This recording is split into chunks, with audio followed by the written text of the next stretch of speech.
Bismillahirrahmanirrahim. Assalamualaikum warahmatullahi wabarakatuh. Alhamdulillahirrabbilalamin. Wassalatu wassalamu ala rasulillah. Puja dan puji syukur kita panjatkan kehadirat Allah Subhanahu wa taala. Salawat dan salam semoga tercurah bagi junjungan kita Nabi Muhammad sallallahu alaihi wasallam. Senang sekali berjumpa di channel Donitan dan juga Geraha Maulad Jakarta. Pada malam hari ini kami kedatangan seorang tamu ya, saudari Yunia ya, betul ya. Nah, ini saudari Yunia ceritanya mau berbincang-bincang lah gitu ya tentang keyakinan gitu ya. Asal dari mana Yunia? Dari Jakarta. Asal Jakarta. Oke. Orang tua sama? Sama. Jakarta. Jakarta. Papa Karawang. Papa Karawang. Tenggelang. Papa Tenggelang. Karawang. Iya, maksudnya Tenggelang Chinese. Iya, Cina. Cina. Oh, nggak kelihatan Cinanya? Cina hitam. Saya siapa? Saya apa papanya? Papa nggak tahu. Nggak tahu. Mamanya? Mama Lau. Oh, saya Lao. Selau. Gerejanya? Di GBI Rehuel. GBI apa GBDI? GBI atau GBDI sama kan? Beda. GBI Beto. GPDI kayak gitu. GPDI. Oh, GKI. Berarti udah lama nggak gereja. Udah lama gereja, makanya lupa ya. GPDI. Apa tadi? Rehuel. Rehuel. Di mana? Di Bungur. Oh, Bungur, Jakarta Pusat. Di Bungur, Jakarta Pusat. Terakhir kapan ke gereja? Terakhir. Ah. Terakhir. Pasti 4-5 tahun yang lalu. Benar. Terakhir. Benar. Terakhir udah lama sih. Udah lama. Gitu.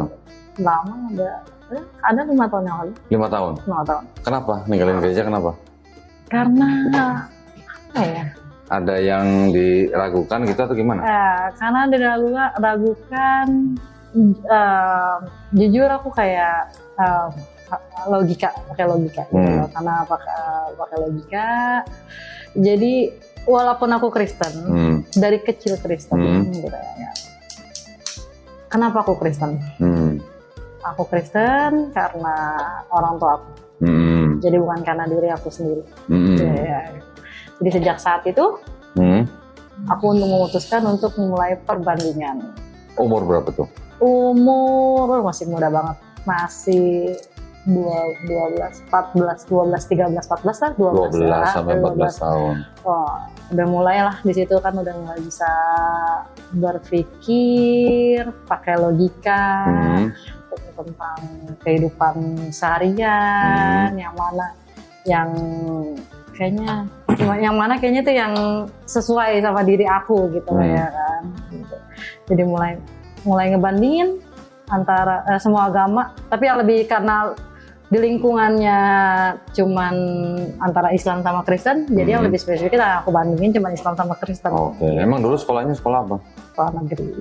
Oh, negeri. Sekolah negeri, sekolah biasa. 12, 14 tuh berarti kira-kira SMA ya? SMP. Oh, SMP. SMP. Negeri, berarti banyak teman muslim. Banyak. Jadi mengamati teman-teman yang muslim. Karena dari kecil kan, dari dulu banyak banget kan, kayak namanya kayak perkelahian anak-anak kecil. Islam nih, Kristen nih gitu ya kan. Oh gitu. Sering kan Islam nih, Kristen nih. Jadi kayak masa itu kayak mikir, kenapa sih Islam sama Kristen tuh berantem gitu loh ya kan. Kenapa harus kayak, kenapa nih kayak juga kok dicengin gitu loh. Kristen tuh dicengin banget gitu loh. Soalnya Kristen kan dicengin sama teman-teman yang muslim. karena mayoritas sekolah negeri itu kan banyak kan paling cuma kayak 3-5 orang doang yang Kristen. Oh gitu. Nah, selebihnya muslim nih ya kan. Jadi kayak kita tuh ngerasa kayak terasingkan gitu sama mereka, karena mereka mayoritas lebih banyak gitu ya kan. Kok kenapa mereka kayak gitu? Kenapa kok kayak sombong banget gitu jadi orang Islam tuh kenapa gitu ya kan? Itu mungkin makanya termasuk tuh. Itu termasuk gak tuh yang ngecekin tuh dulu?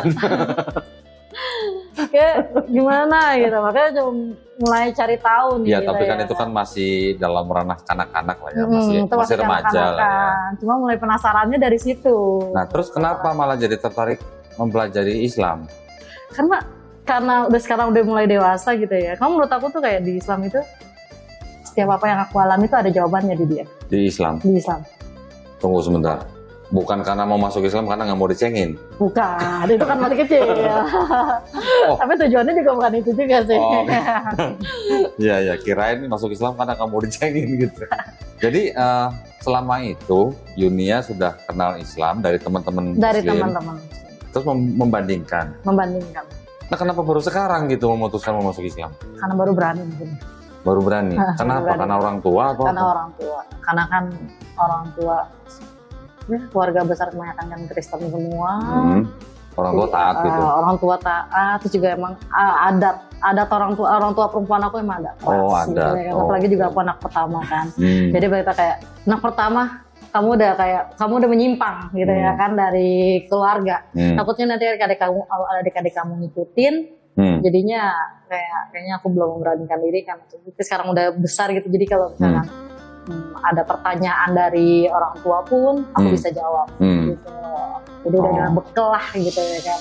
Jadi aku baru berani saat ini. Tapi dulu di gereja aktif? Di gereja aktif.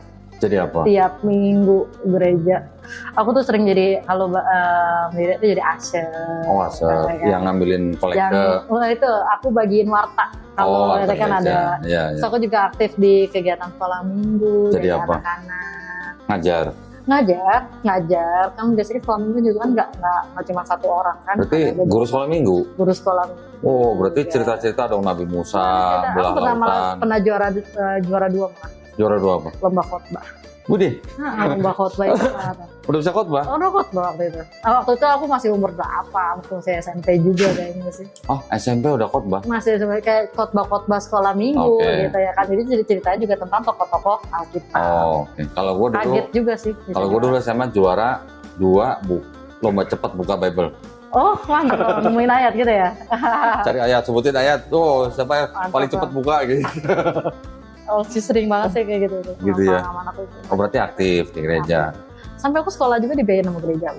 Serius? Hebat ya. Gereja biayain sekolah. Ya, gereja biayain sekolah aku SMA karena walaupun sekolahnya di negeri. Di negeri. Aku SMA di swasta, cuman swasta juga bukan sekolah Kristen. Oh gitu. Oh, yang negeri SMP. Negeri SD sama SMP.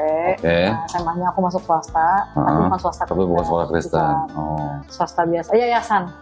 Oh, yayasan. Ya, sekolah yayasan tapi bukan Kristen. Ya berarti termasuk aktif loh yang di gereja ya berarti. Aktif, makanya itu gereja mau lah bantu aku. Sampai biaya. Nah, karena kalau nggak aktif juga gereja juga nggak kakak kenal aku siapa. Setelah lulus SMA sama gereja nggak dibiayain ke STT gitu? Enggak. Kok ketawa sih? Enggak. Kenapa? Karena nilai SMA-nya jelek kali? Enggak sih sebenarnya. Atau mungkin udah jarang ke gereja? Bukan. Karena aku tuh jujur dari kecil itu, kata dibilang anak mandiri. Aku nggak besar sama orang tua aku.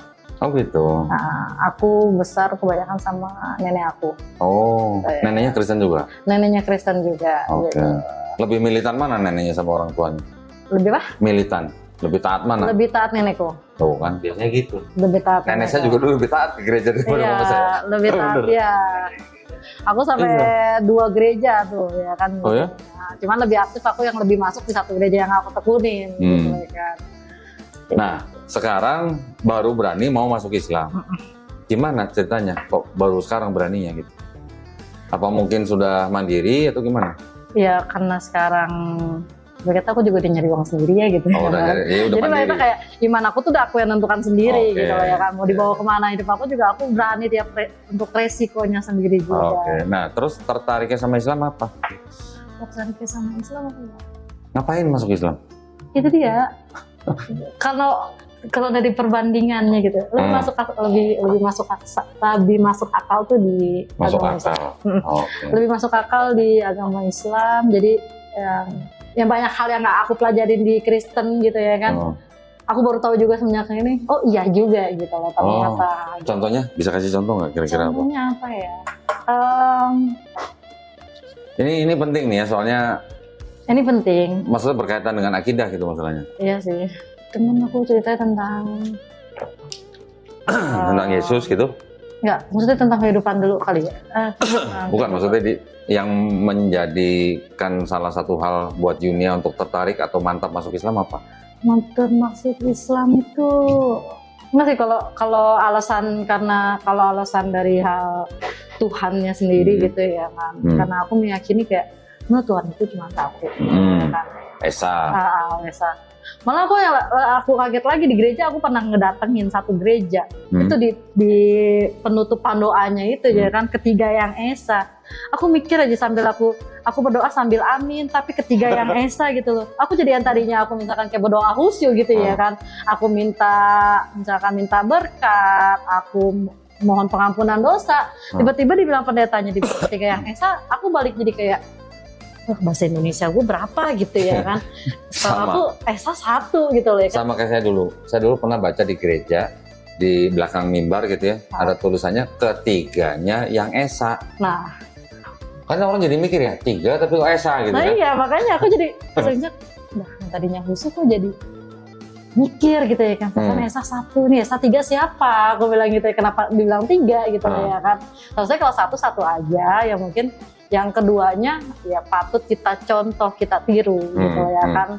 Karena mungkin baik, pasti baik gitu ya kan. Cuman ya tetap aja jangan ditigakan gitu ya kan.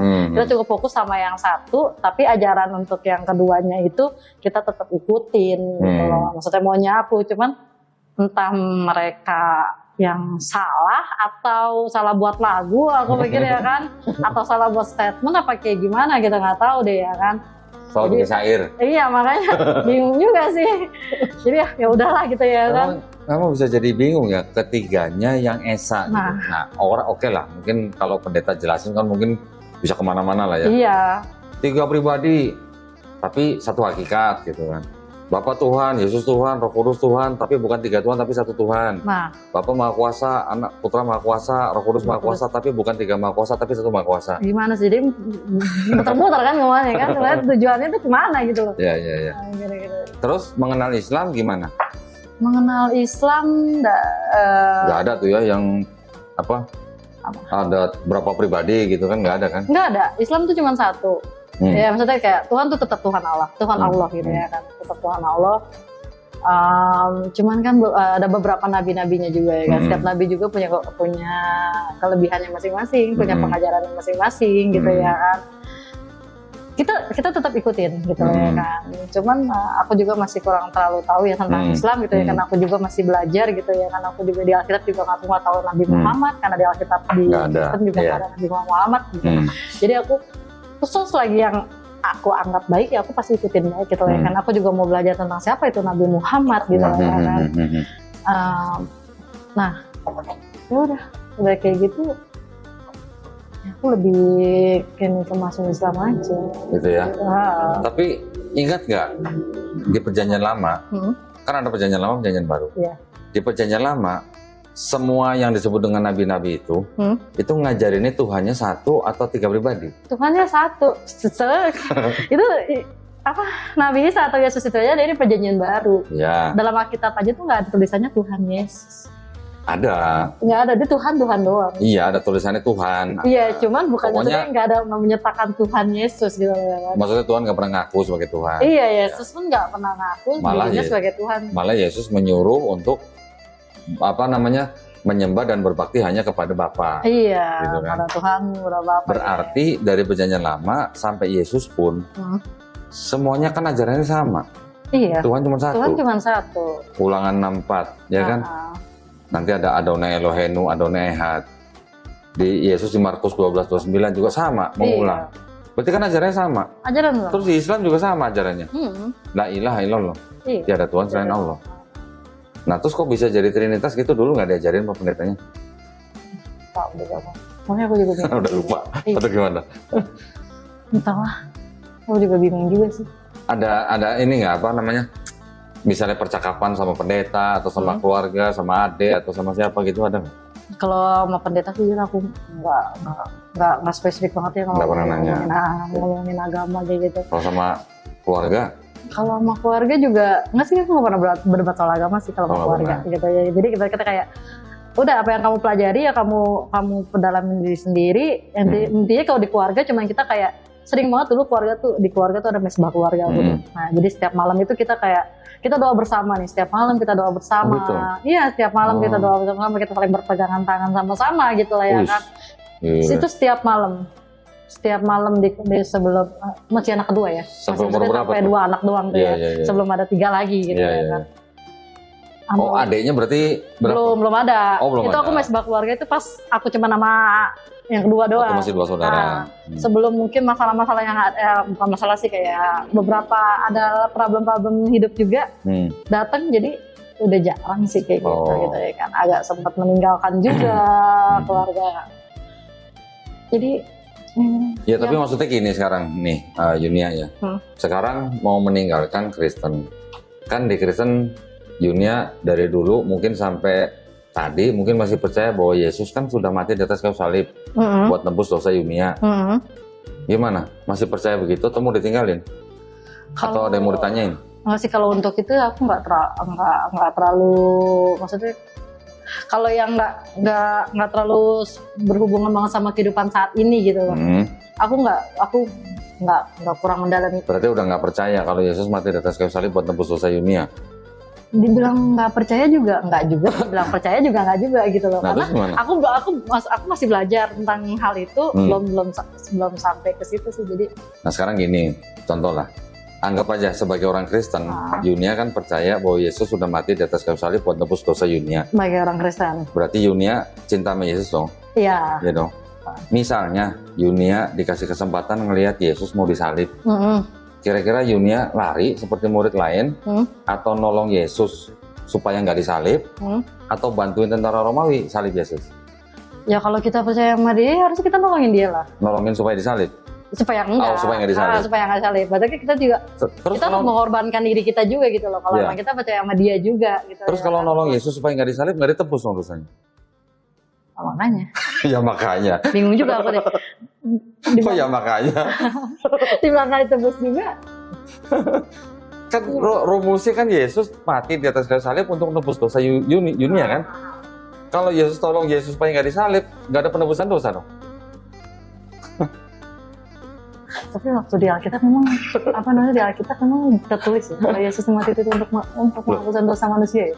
Tapi kan itu ajarannya Paulus. Iya kan? Bukan perkataan Yesus. Bukan perkataan Yesus kan? Makanya yang bilang Yesus mati di atas kayu salib kan bukan untuk menebus dosa manusia, itu kan Paulus. Nah iya, makanya aku emang Alkitab ada ya. Karena Yesus kan nggak ngomong kayak gitu. Nggak bilang juga di atas dia mati itu kan itu. Dia kan mati kan karena apa sih, aku lupa deh. Ya kan karena diserahkan sama imam Yahudi kan, ditangkap kan.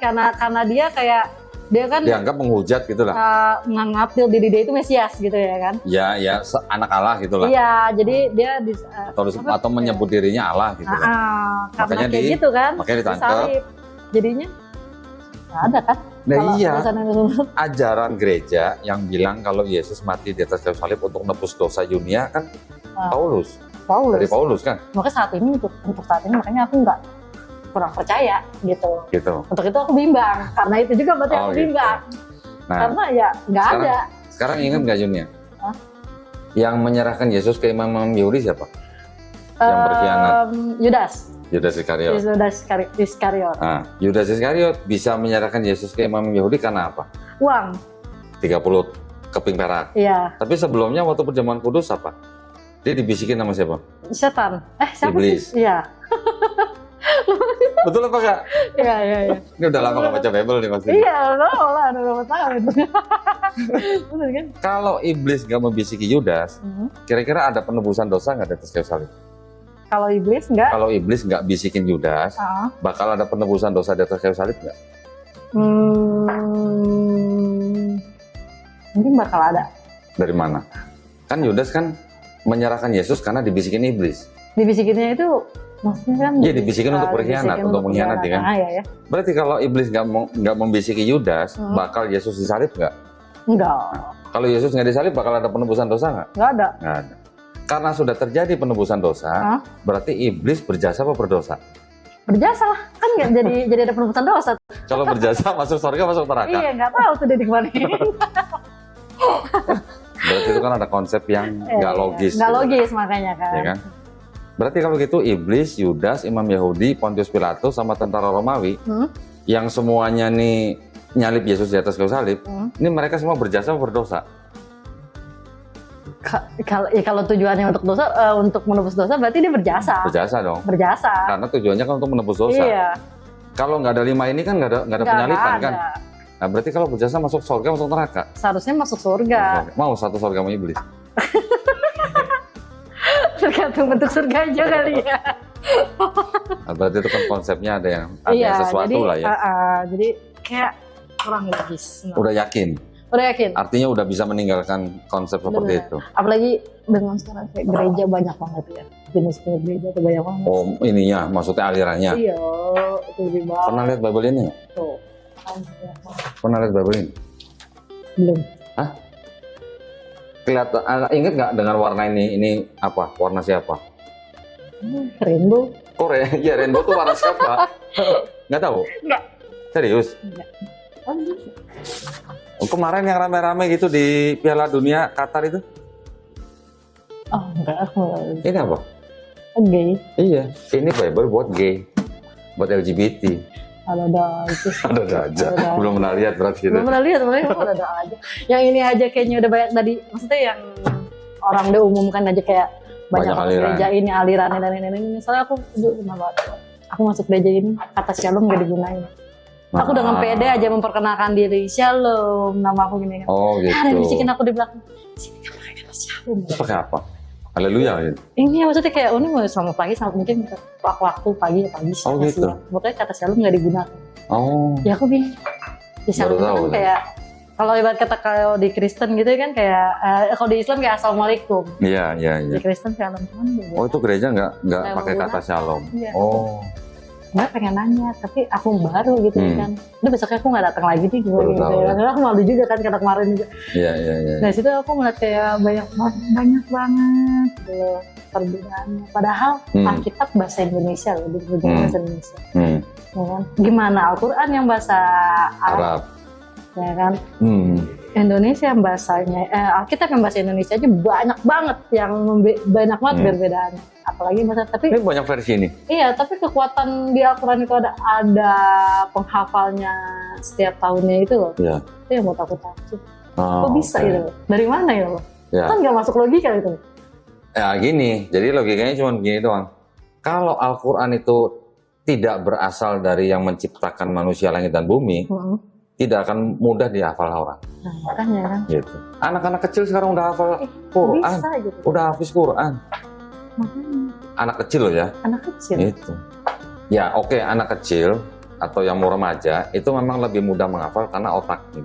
Biasanya. Kita yang udah gede gini ngurusin kehidupan yang ruwet mungkin udah susah menghafal. Tapi anak-anak remaja kan istilahnya pikiran masih bersih, lebih mudah. Lebih fokus juga kali ya deh mereka. Ada nggak anak-anak kecil yang menghafal Bible gitu? Enggak. Nggak ada ya? Belum pernah nemu ya? Belum pernah nemu. Makanya kalau setiap sekolah minggu kan ada penghafal ayat kan. Karena nggak ada yang mereka yang udah pernah hafal duluan. Gitu makanya ya? ada kalau setiap minggu ya kan, buat minggu depan ayat hafalannya ini. Iya. Oke. Jadi setiap minggu dikasih PR tuh ya? Iya, hafalin ayat ini gitu. gitu ya? Tapi nggak ada yang hafal satu Bible gitu ya? Nggak ada. Kayak butuh waktu juga, kayak mereka juga kalau ada nggak yang hafal satu lembar aja? Nggak ada. Minimal deh 2 ayat lah. Dulu hafal berapa ayat? Aku yang masih ingat sampai sekarang tuh Yohanes 3 ayat 16. Cie, Yohanes 14:6 enggak? Enggak. Cuman kalau hukum Taurat aku masih ingat. Apa coba? Pertama. 10 perintah maksudnya? Iya, hukum Taurat ya kan. Apa coba? Pertama tuh jangan ada padamu Allah lain di hadapanmu. Ya. Coba kalau itu diterjemahkan ke bahasa Arab. Bahasa Arabnya apa? Aku nggak tahu. La ilaha illallah. Coba. Okay. Iya dong. Iya, makanya. Itu aja di situ udah ada kan? Tidak jangan ada padamu ada Allah lain. Iya, berarti kenapa apa? Sama ini? Nah, itu dia makanya. Makanya itu aku tuh bingung. Sekarang kalau jangan ada Allah lain, ini kata Allah sebenarnya bermasalah, tapi nggak apa-apa lah kita bacaan aja deh. Iya. Jangan ada Allah lain di hadapanku. Berarti apa? Nggak boleh dong menyekutukan Tuhan yang Maha Esa dengan Tuhan yang lain dong. Itu kan dalam bahasa Arabnya la ilaha illallah. Ada Tuhan selalu. Ya. Sama sebenarnya pesannya kan, gitu. Mungkin belum banyak tahu tentang Islam lah ya. Tetapi nanti kalau makin lama, makin dalam, makin tahu, makin takjub. Iya. Mungkin sedikit aja aku udah. Iya. Apalagi nanti kalau belajar tentang kehidupan Rasulullah Nabi Muhammad SAW. Apa yang dilakukan? Memang banyak inilah ya tudingan-tudingan. Tapi yang menuding itu biasanya orang yang tidak tahu, nggak tahu apa, nggak tahu bahasa Arab, nggak tahu konteks, nggak tahu sejarah, nggak tahu latar belakang, biasanya begitu. Nah, indah Islam. Kira-kira indahnya apa? Apa ya? Aku kayak apa ya?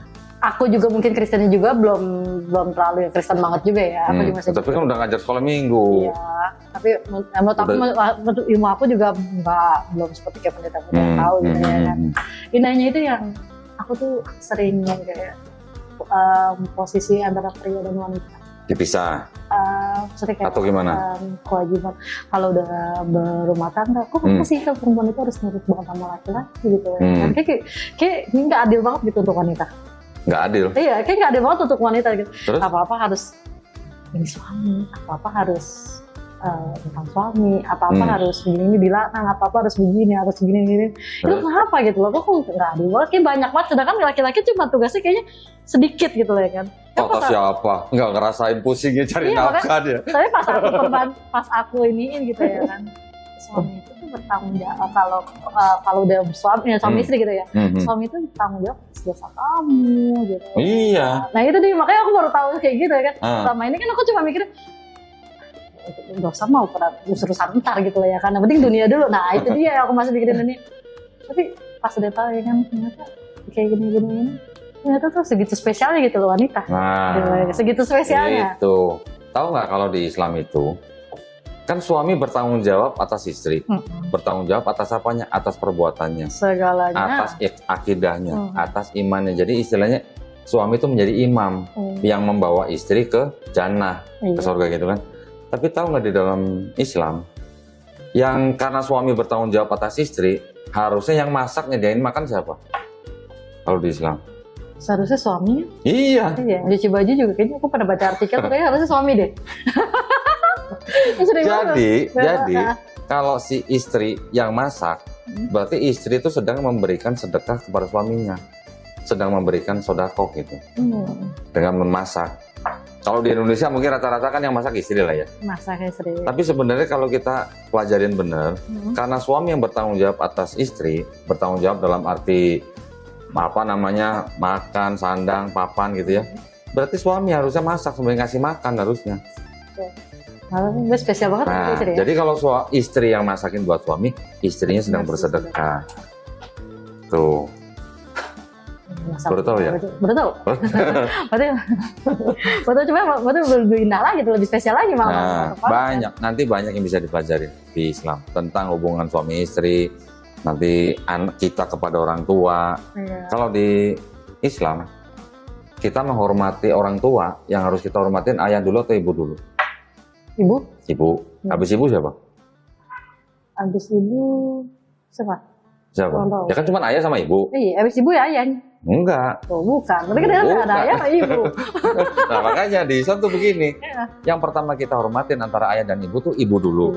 Habis ibu lagi. Ibu lagi. Nah, habis ibu lagi. Sampai 3 kali, baru yang keempatnya ayah.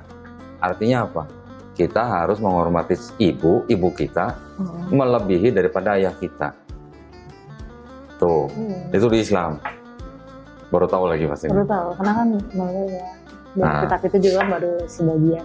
Iya, nggak apa-apa ya. Namanya nanti kalau udah masuk Islam bisa belajar lebih banyak, jauh lebih banyak. Banyak sekali pelajaran dalam Islam. Makanya. Untuk kehidupan sehari-hari, ibadah, ya nanti ada sholat, ada zakat, ada puasa, ada haji kalau mau. Tapi sehari-harinya tuh nanti juga ada semua. Ada doa sebelum makan, doa sebelum masuk kamar mandi, doa bangun tidur, doa sebelum tidur, semuanya ada. Ya mungkin Kristen juga ada ya. Ada, cuman lebih dia pakai bahasa Indonesia aja lebih. Ya. Jadi kira-kira paham ya gambaran Islam ya gitu ya? Paham. Insya Allah paham. Sudah bisa ninggalin itu tadi yang mati di atas kayu salib, yang buat nebus dosa. Jangan ditinggalin. Bukan, maksudnya meninggalkan ajarannya atau konsepnya. Kan tadi kan jawabannya gimana? Kan konsepnya kan ada yang janggal tadi kan. Iblis yang membisiki Yudas, mau nolong Yesus supaya nggak disalib. Betul, itu bertentangan dengan ajaran gereja gitu. Iya, maksudnya kayak aku sih kalau untuk ikutin ajarannya bukan ya. Jadi nganggap Yesus itu karena nggak bisa. Ajaran-ajarannya bisa, aku ikutin. Tapi kalau untuk yang kayak terlalu menjadikan Tuhan, penebusan dosa, itu jelas. Itu aku kayak. Sekarang saya mau nanya, kan dari kecil ke gereja. Pernah dengar dong ayat kalau kamu ditampar pipi kiri kasih pipi kanan? Pernah begitu? Enggak. Kenapa? Ya balas lah. Kenapa balas? Kenapa balas? Ajaran itu kan ajaran Yesus di Bible. Kenapa nggak diikutin? Ya, manusiawi berarti ya. Setannya mungkin muncul apa gimana? Manusiawi muncul ya. Susah begitu kan kayaknya. Bisa nggak diterapin maksudnya? Bisa. Yakin bener bisa ditampar pipi kiri kasih pipi kanan? Logikanya kalau nggak terlalu sakit gak apa-apa kali ya. Kalau nggak terlalu sakit, mau coba nggak? Orang yang nampar kayaknya pasti emosi, pasti kenceng ya. Iya kan, artinya ajarannya kelihatannya bagus, tapi bisa nggak diterapkan? Pernah dengar dong kasihilah musuhmu? Iya. Bisa kasihilah musuhmu? Susah. Hah? Kok susah? Berarti nggak mau ikutin ajaran Yesus di Bible? Makanya kalau karakter aku nih ya, aku kita bicara tentang karakter aku. Aku tuh tipe manusia yang dibilang apa ya, cuek, bodoh amat. Pokoknya aku nggak mau pusing, ikutin alur. Gitu. Jadi aku punya musuh. Tapi kalau musuhnya baik-baik sama aku, udah pernah ya udah aku nggak pernah benci sama dia. Mana ada musuh baik-baik? Maksudnya kayak contoh, aku sebelumnya pernah menikah nih. Aku sekarang single parent. Pertanyaannya gini, iblis musuh kita bukan? Iblis musuh kita bukan. Lah iblis musuh kita bukan? Musuh sih. Musuh? Musuh. Kasihilah iblis bisa? Tergantung iblisnya berbuat jahat apa enggak, pasti berbuat jahat ya. Emang ada iblis yang berbuat jahat? Pasti. Tapi kan kalau kita nggak ngikutin berarti kan kita nggak, berarti dia bukan musuh kita dong. Loh, kalau namanya iblis apa? Menggoda manusia. Kalau kita nggak tergoda? Loh, yakin? Yakin? Memang tahu lagi digoda apa enggak? Iya sih, karena kan nggak terang-terangan dia ngomongnya. Mana ada iblis goda terang-terangan? Iya makanya. Kan iblis bisa menggoda dari musuh kita, dia musuh kita. Musuh kan?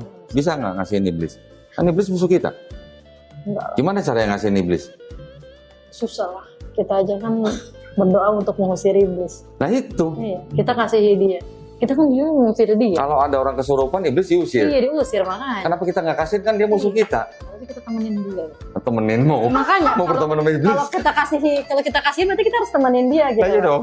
Nah, kita harus bikin dia baik. Kan kodratnya dia mau dia jahat ya. Nah, misalnya rumahnya kedatangan rampok misalnya.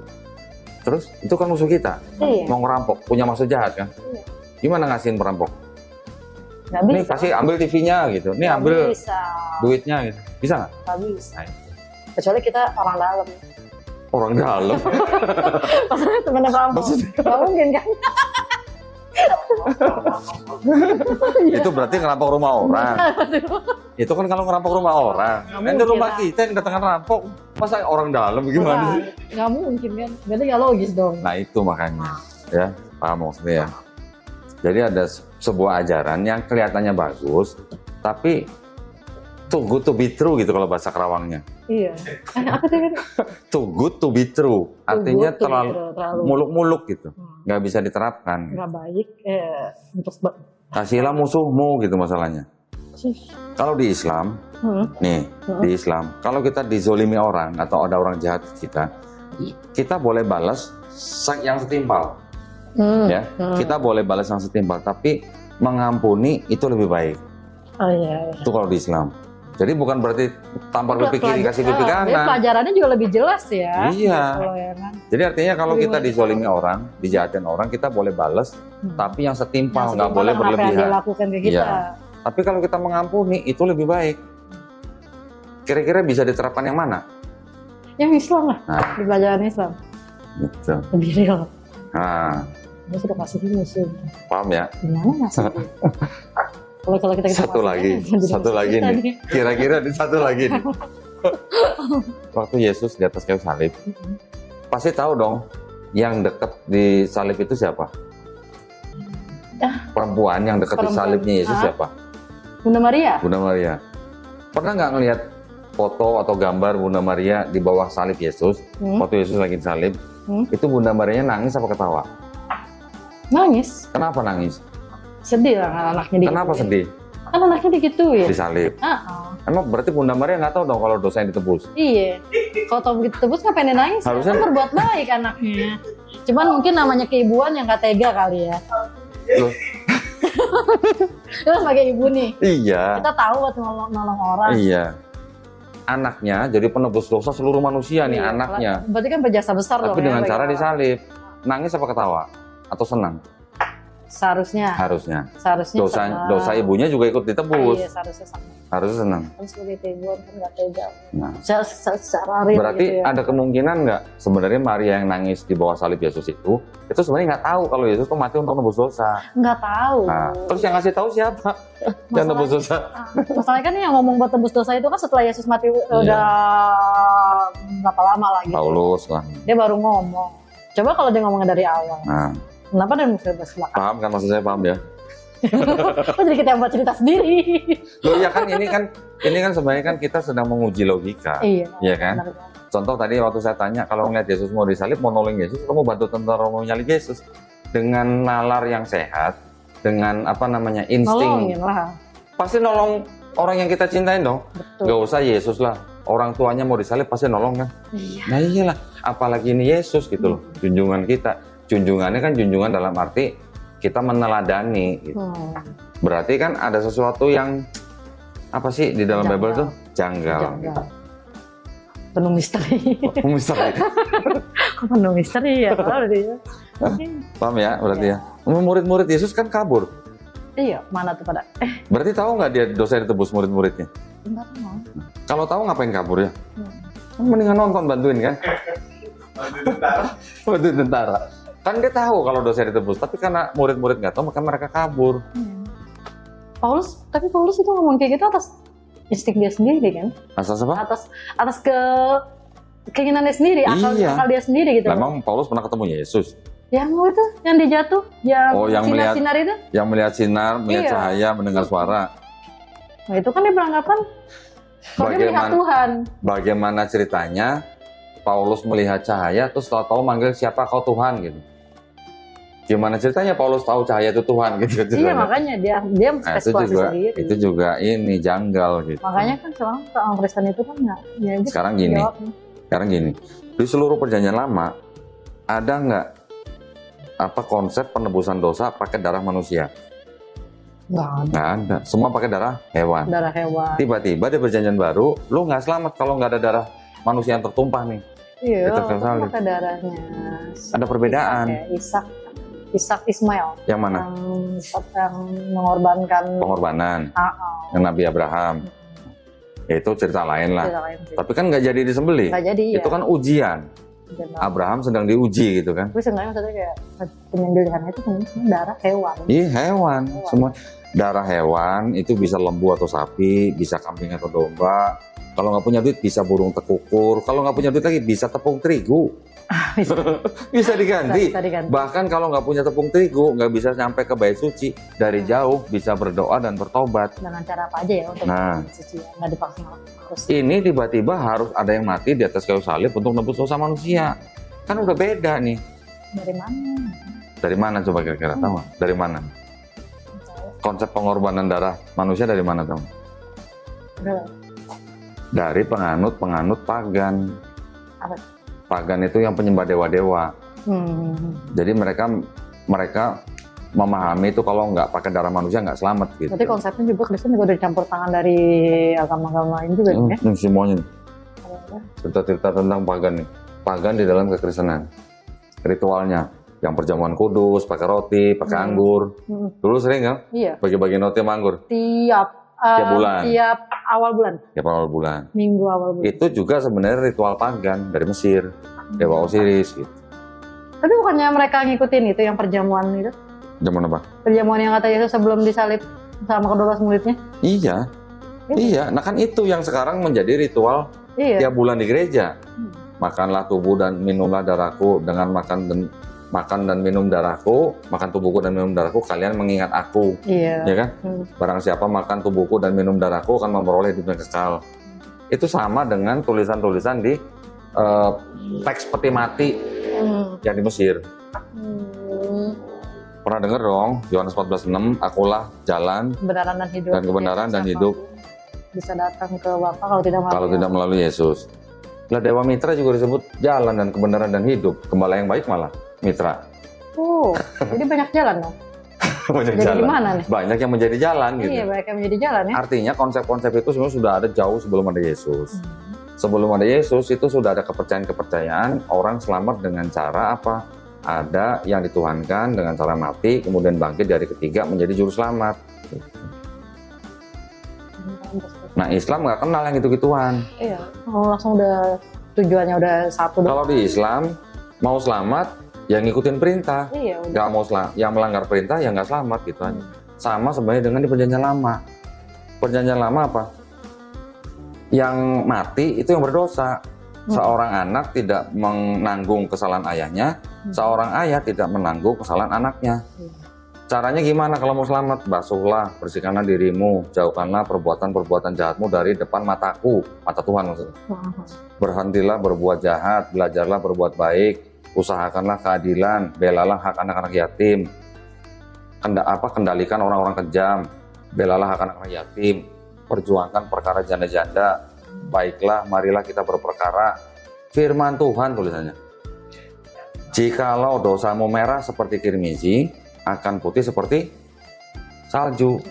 Jikalau dosamu merah seperti kain kesumba, akan putih seperti bulu domba. Berarti perlu nggak ada orang yang mati di atas kayu salib buat nebus dosa? Nggak usah. Nggak usah, gitu. Itu di perjanjian lama. Tapi di perjanjian baru tiba-tiba kalau nggak ada yang mati di atas kayu salib, dosa lu nggak diampunin. Bisa berubah ya? Aku nanya saya Iya, gitu. makanya. Siapa kayak yang nulis? Yang aktif di gereja dia. Kalau untuk perjanjian lama itu kan memang ada yang menulis, yang Nabi Musa ya menulis. Enggak, sebenarnya enggak. Gini, jadi sebenarnya perjanjian lama itu sebenarnya bukan punya Kristen.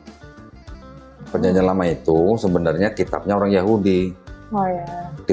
Kan bahasa Ibrani itu diterjemahkan ke bahasa Yunani. Oh ya. Setelah jadi bahasa Yunani, dioprek nih sama Bapak Gereja nih. Baru menjadi perjanjian lama. Udah perjanjian lama, baru ditambahin dengan perjanjian baru. Nah itulah kitabnya orang Kristen. Oh ya, soalnya orang Kristen kan lebih ke dominan ikut Yesus, sedangkan Yesus kan ada di perjanjian baru. Iya, gitu. Nah, perjanjian lama, berarti dia nggak terlalu Nggak ada, perjanjian sebenarnya lama. perjanjian baru dengan perjanjian lama tuh sebenarnya nggak ada hubungannya, kecuali hanya penulis-penulis perjanjian baru itu banyak ngutip dari perjanjian lama. Jadi kalau nggak ada perjanjian lama nggak akan ada Kristen. Iya. Gitu. Jadi udah paham ya, kira-kira ya, mantap masuk Islam. Mantap. Ya orang ada jawabannya semua kok di Islam. Iya. Masuk akal semua. Logis. Nah itu. Alhamdulillah berarti ya udah tinggal syahadat aja ya. Gimana? Oke. Baik, Bismillah ya. Alhamdulillah saudari Yunia pada malam hari ini sudah menyatakan keinginannya untuk masuk agama Islam. Alhamdulillah. Jadi sudah mantap ya. Nah kalau pakai hijab sekarang malah kelihatan cinanya loh. Serius. Tadi nggak pakai hijab malah nggak kelihatan cinanya ya. Iya, Pak. Lucu ya.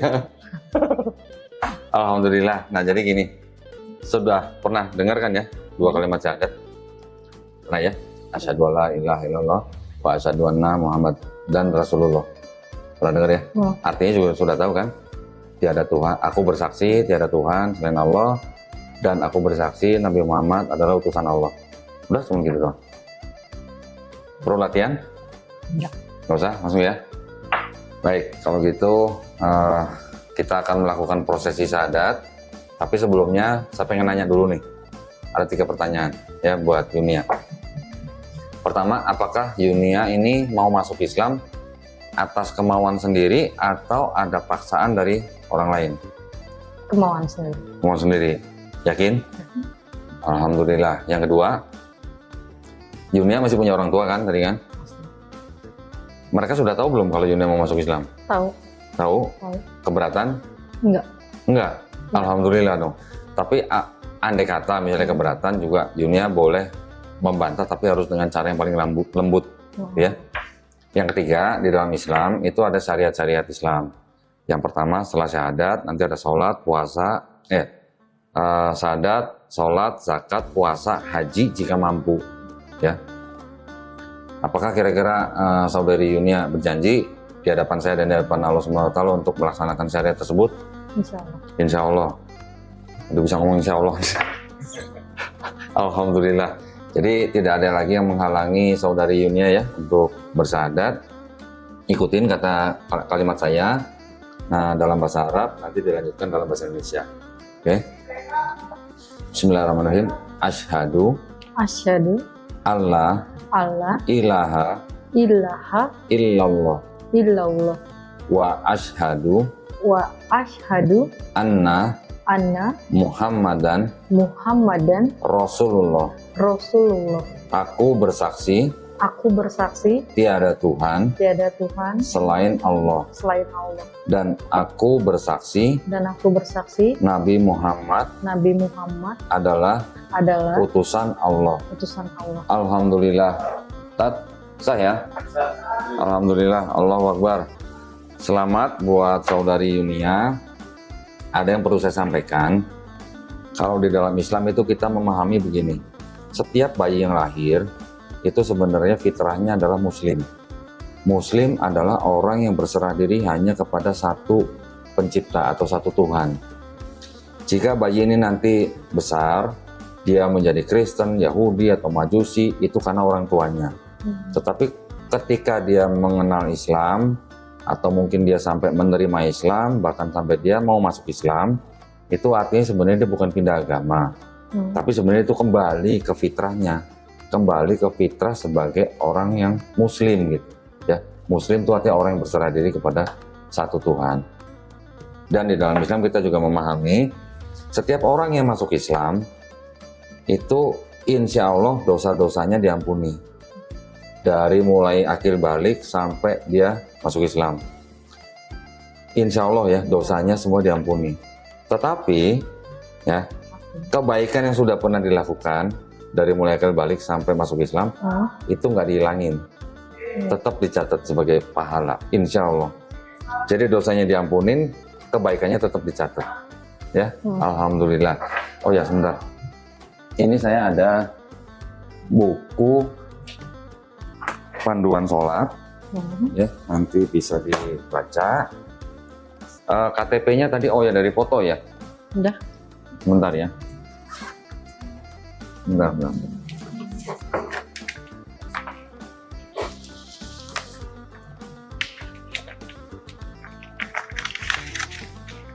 Ini juga ada sedikit uang. Uang ini adalah uang zakat yang memang ditujukan untuk mu'alaf. Mu'alaf adalah salah satu pihak yang berhak menerima zakat dari 8 asnaf, 8 golongan. Salah satunya adalah mu'alaf. Jangan dilihat jumlahnya, diterima aja dengan baik ya. Ini tolong diterima aja. Terus kemudian nanti sebentar, KTP-nya kan tadi sudah dikirim pakai foto ya. Nanti kita akan keluarkan sertifikat. Nanti tolong, mau PDF-nya aja atau mau di print? Bebas. Kalau PDF aja, kalau PDF aja nanti bisa di print sendiri. Kalau mau PDF-nya mau sertifikatnya boleh nanti kita kirim. Tapi kalau sertifikat itu ada tanda tangan saksinya gitu? Ada. Enggak, kalau yang di sertifikat kan nggak ada tanda tangan, cuma namanya aja. Oh, nggak apa-apa? Nggak apa-apa. Kalau perlu tanda tangan boleh ya, nanti kita tanda tangan. Berarti ini namanya Yunia Santi ya? Yunia Santi. Oke, Yunia Santi. Alamatnya, alamat pengiriman sertifikatnya sama dengan di KTP? Sama ya? Oke, nanti kita kirim sesuai alamat ini ya. Baik, kalau gitu alhamdulillah saudari Yunia pada malam hari ini sudah menjadi seorang muslim. Mudah-mudahan kami semua berdoa, mudah-mudahan Yunia istiqomah. Istiqomah itu konsisten gitu ya. Dan kita semua berdoa agar kita semua dihindarkan dari api neraka. Ya, insya Allah. Nah, jadi apapun yang sekarang sudah Yunia jalani, Yunia sudah menjadi seorang muslim, tolong ditunjukkan akhlak seorang muslim. Nanti belajar step by step. bukan belajar semalam suntuk misalnya untuk untuk apa misalnya macam-macam ya, tapi belajarnya step by step aja. Yang pertama belajar sholat, karena setelah syahadat yang terutama adalah sholat. Ya, pelan-pelan nanti Ustadz Agus bisa bantu apalah dengan bacaan sholat atau apa, yang penting coba langsung hafalkan Al-Fatihahnya dulu. Kalau belum bisa, sholat dengan apa namanya, mengikuti atau menjadi jamaah gitu. Bacanya subhanallah, subhanallah aja cukup. Apa ikutin gerakannya? Gerakannya aja ikutin. Ya, sekali lagi selamat buat Yunia, mudah-mudahan diberi kekuatan dan kesabaran, juga istiqomah, dan insya Allah husnul khotimah. Ya, baik, kalau begitu terima kasih banyak atas perhatiannya. Wabillahi taufiq wal hidayah. Wassalamualaikum warahmatullahi wabarakatuh. Waalaikumsalam.